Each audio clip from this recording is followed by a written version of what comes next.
ចាជំរាបសួរពុកម៉ែបងប្អូនកូនចៅទាំងអស់គ្នាថ្ងៃនេះដូនយ៉ាមកបង្រៀនធ្វើទឹកភេសជ្ជៈប្រទេសកន្ទុយកពើជាលើកទី2អញ្ចឹងយើងមើលឃើញថាកន្ទុយកពើនេះគឺធំមែនតើឃើញហើយគួរឲ្យចង់ញ៉ាំហ្មងដើមដាំដោយខ្លួនឯងដោយធម្មជាតិសុទ្ធសាធអត់មានប្រើជីអត់មានប្រើអីប៉ុន្តែគឺពូជវាធំហើយសាច់ច្រើនអញ្ចឹងបន្ទាប់ពីយើងកាត់វាមកហើយយើងត្រូវយកវាទៅលាងទឹកសម្អាតឲ្យវាស្អាតអស់ដីជៀសវាងយើងចិត្តទៅវាជាប់ដីទៅនឹងសាច់យ៉ាងហ្នឹងណាអញ្ចឹងយើងយកវាទៅដោះលាងទឹកឲ្យស្អាតពី3ទឹកឲ្យស្អាតដោះតែទឹក2ទឹកទៅវាស្អាតហើយបន្ទាប់មកយើងចិតសបកវាឲ្យអស់អាសបកក្រៅដើម្បីកុំឲ្យវានៅជាតិល្វីងពីសបកឬក៏នៅជាតិរមាស់អីចឹងណាអញ្ចឹងលាងហើយយើងត្រូវសម្អាតវាសាឡើងវិញទៀតបន្ទាប់ពីយើងសម្អាតវារួចរាល់យើងយកវាទៅកាត់ជាដុំតូចៗ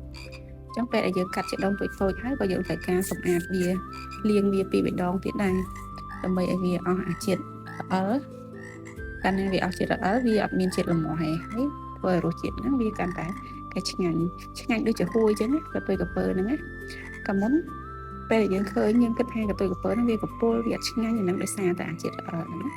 អញ្ចឹងបន្ទាប់មកយើងត្រូវដាក់ដាំទឹកឲ្យពុះហើយក្នុងទឹកយើងហ្នឹងត្រូវមាន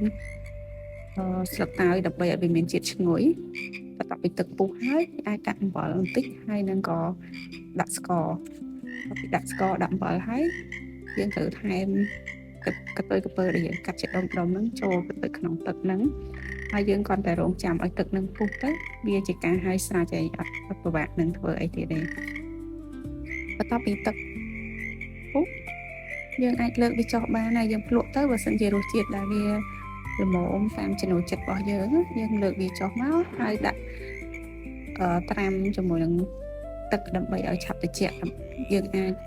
ងាយនឹងបានឆាប់មានពេលបានច្រកដាក់ក្នុងដបអញ្ចឹងណាបើសិនជាយើងអត់ត្រូវការប្រញាប់ច្រកអីទេអាហ្នឹងគឺយើងក៏ទុកវាតាមតាណាអត់ទៅវាអត់អីត្រជាក់ពេលណាយើងច្រកពេលហ្នឹងទៅជាវាយើងច្រកចូលដបជ័រទាំងក្តៅវាធ្វើឲ្យដបហ្នឹងវាចេញជាតិចូលពីក្នុងដបហ្នឹងវាអត់ឆ្ងាញ់ហើយក៏អាចប៉ះពាល់ដល់សុខភាពតែបើវាត្រជាក់វាអត់អីទេអញ្ចឹងបន្ទាប់ពីយើងច្រកហើយអាចដាក់ក្លាសេក្នុងទូទឹកកកទុកញ៉ាំទៅហើយកុំភ្លេចគ្រប់គ្រងទឹកឲ្យខ្លួនឯងជាចុងក្រោយអត់មានអីទៀតទេមានតែប៉ុណ្្នឹងឯង